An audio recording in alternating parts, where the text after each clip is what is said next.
piszesz mi jak samasz. Masz człowieku, a ci si stalo sam. Let's talk about Presonus Studio One or Fender Studio Pro. It's a big rebranding. Presonus is dead when it comes to the DAW. Now we have Fender Studio Pro, an entire name change. Let's get that out of the way first. As a professional user, I don't care at all if the DAW that I use, it's called Studio Pro by Fender, Bender, Fender Studio Pro, Presonus Studio One. What I actually care about is the software. It has to be solid, professional, it has to get updates. It's just irrelevant. But I also understand that there is an emotional component to this entire thing. I sympathize with that idea because I also feel the key word here is feel. It's not something necessarily true for everybody. This is just how I feel. The aggressive rebranding from Fender, removing everything Presonus, changing even the naming of the DAW from Studio One to Studio Pro, it feels off for me. It's just a bit too aggressive, like I've said. And I wish that there was a transition period from Presonus to Fender, and as a wishful thinking, I wish that Fender took like a backseat row and let Studio One or Studio Pro shine. I'm looking at my screen, I have Studio Pro 8 icon in the dock in my Mac. It's the only app that I have that has a big text logo. I don't want to open up Fender, I want to open up Studio Pro. But again, that's something that has to do with my bond with Studio One and my emotion towards the software that helped me build my career, helped me in my day-to-day work. Another point that I don't like is the aggressive marketing. If you search online right now, we have two types of videos that are on the negative side, ranty type of videos like this one, probably. And we have the paid videos from influencers. I don't mind that side at all, but what I want to see is content from pro users that are using Studio One, Studio Pro, and not people that are not using that software in a day-to-day scenario. That's just an ad. I don't like that much that strategy. I see people that are getting excited over VU meter, over new stock reverb. I find that a bit strange. Before jumping into Studio Pro 8, I want to get out all of the RANT, and I've spent a couple of hours with Studio Pro, and this doesn't feel like an update from 7.2 to 8. This feels, I don't know, at best a 7.5, let's say. There aren't that many updates, there aren't that many new features from what I'm noticing, not that much optimization, so this feels disappointing. Also, Fender got Presonus in 2021, so 4 or 5 years ago. The promise with the release of Studio One 7 was that a lot of updates will come. That didn't happen. That's again disappointing. We got 2 point updates, 7.1 and 7.2, nothing else. Presonus promised that, but behind the Presonus was Fender. Now we are jumping straight into version 8. It feels off, but let's jump into it. The interface looks a bit different. A couple of things have changed. We have the big Fender logo right on top. I don't like that. It's just my personal opinion. I think the focus should be more on the actual product and not on the brand behind it. I want to open up a session that was working flawlessly inside Studio One 7.2. This is what I get when I play a session that works flawlessly inside Studio One 7.2 in Studio Pro 8.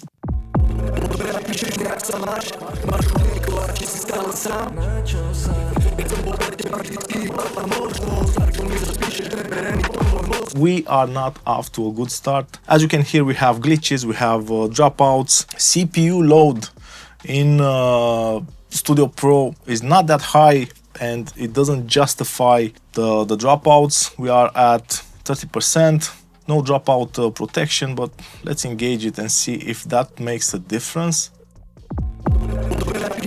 The drivers that I am using are the universal audio drivers. Everything worked flawlessly on 7.2.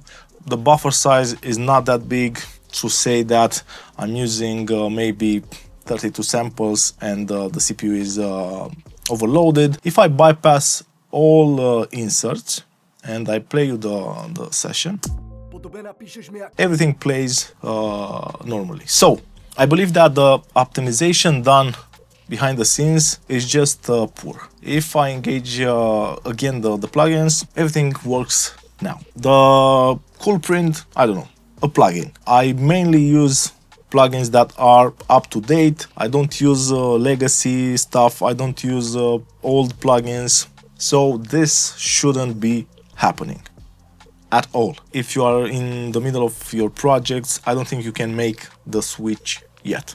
Now, let's talk about what's new. A couple of things are new. The interface, to be completely honest, I like some of the improvements. For example, I like the fact that everything moved from top to bottom, the inspector, the track list. One new feature is the channel overview. This is, okay, it's a ripoff of the Ableton live workflow, where you have everything on the bottom. A cool idea. I don't think it's that big of a deal when it comes to mixing and mastering, because this is the perspective that I bring to this video. I don't care about music production, I don't care about recording, just mixing and mastering. As you can see, not all of the plugins are usable in this view. I'm talking about third-party plugins, not the native plugins. Suit, for example, you don't have access to a lot of the features. I don't know. Maybe a different implementation at some point will do this feature justice, but right now let's mark it with maybe useful in the future.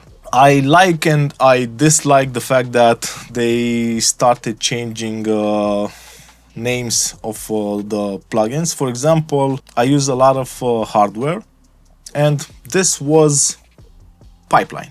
This was the Pipeline plugin. Now it's external effect. I understand the logic behind it. They are moving from catering to the pros, because Pipeline was something that only we know about when we were talking. Do you know the Pipeline? Yeah, I know Pipeline. It was something like that. Now they are catering more towards the beginners, where when you mention how you use your hardware, I'm using an external effect. That makes more sense. I don't mind that much this direction. It's again something that has an emotional component to it. Also, they've changed the behavior of clicking, which is going to take some while to get used to it. A single click opens up the plugin, double click opens up this, I don't know what's the name, mini view that I don't use at all. I wish they added the option to strip down this view. In the same idea, now we have a freeze button. It was called transform to render the audio. Again, it was something specific to Studio One.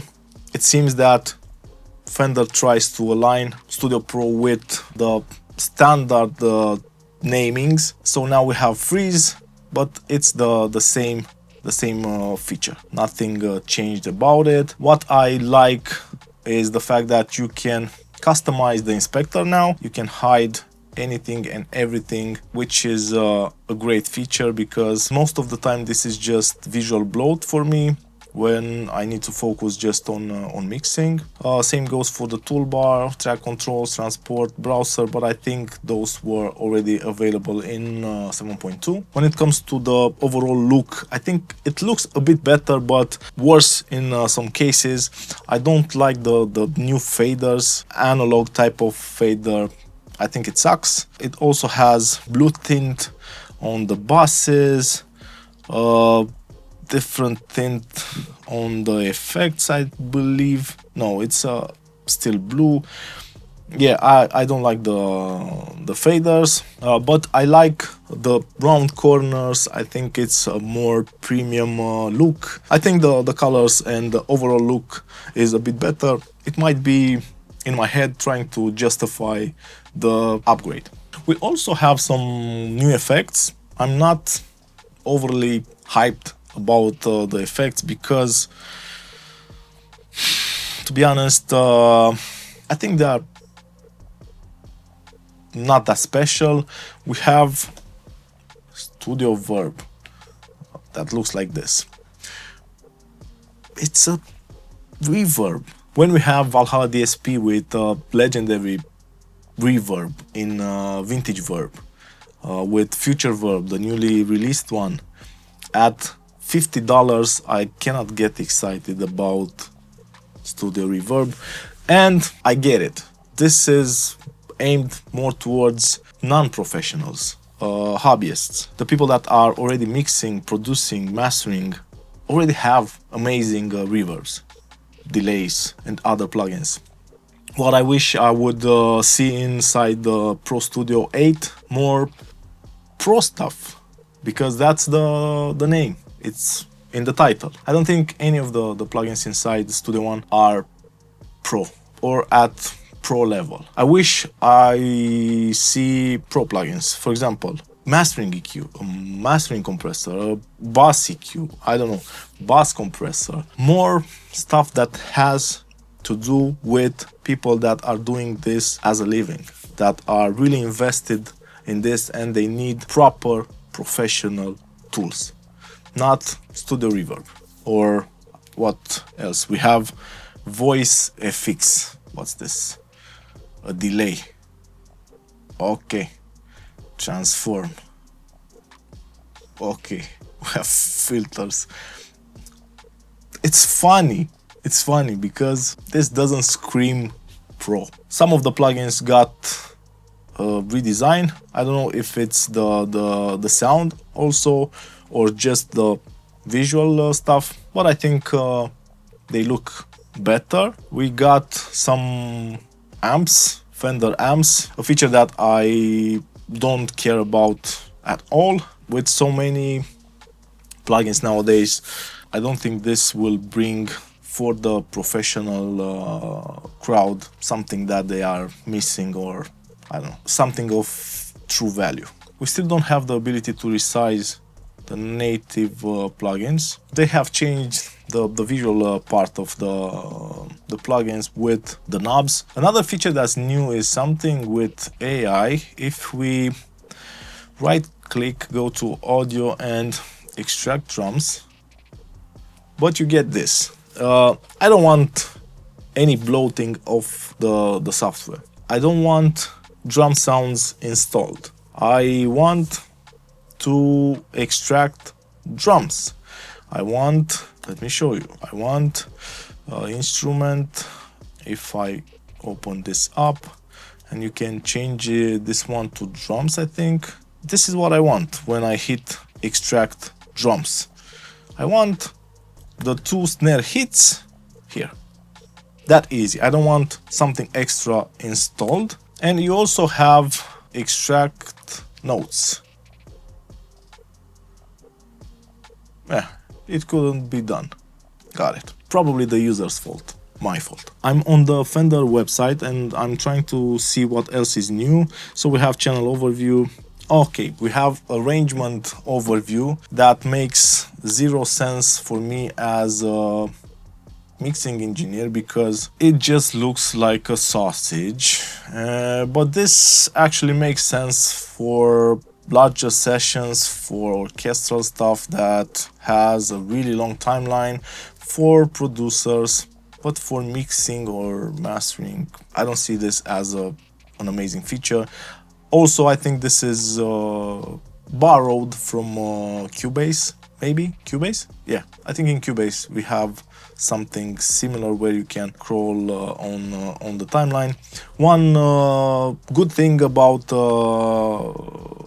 Studio Pro 8 is that it feels snappier than the 7.2. Chord assistant, I don't care about that. Splice integration, that's not new. AI powered stem separation, okay, and that's it. Right? Not that much. I don't think this is version 8. This is 7.5 at best. In my opinion, it's not worth the upgrade. It's not better in terms of optimizations. You can clearly see in the video that there are some issues with projects that are coming from 7.2. So the transition will not be flawlessly on this version. The upgrade price is $99. I don't think it's worth it right now, especially if you are just mixing or mastering. This entire thing feels a bit strange. It's like you got, I don't know, a Ferrari car, and at some point the new company that owns Ferrari changes the branding.